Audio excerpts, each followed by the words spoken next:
The plant pictured here is Ficus benjamina, the weeping fig. Weeping fig is a small tree. It can get up to 30 feet even as a house plant, and it's very frequently used in office spaces as an indoor tree. So here you can see the growth form. Obviously it can get a lot taller than this. It is usually multi-trunked, and typically when it gets taller it's limbed up a bit so it looks more tree-like. Here you can see the trunks of Ficus benjamina, and those darker spots are raised lenticels.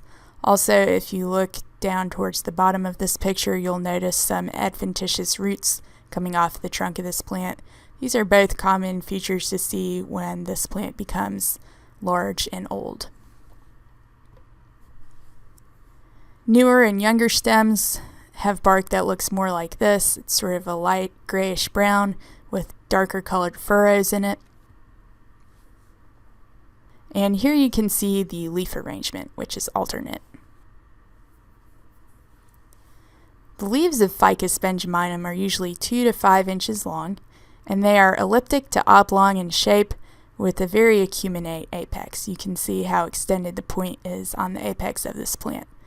In addition, the leaf tends to be folded in a bit towards the midrib, and so in its native environment, this helps it funnel rainwater as it falls on the leaves directly down to the roots of the plant so that it doesn't drip off farther away from the root system. So that's an adaptation to that. If you look at the leaf, you can think of the whole thing as sort of a little pore spout. Now the leaves can be a solid glossy green color as shown here, or they can be variegated as you've seen on some of the other slides. If you look at the underside of the leaf, this is more of a reticulate leaf. You can see a lot more of the minor veins on the underside of this leaf.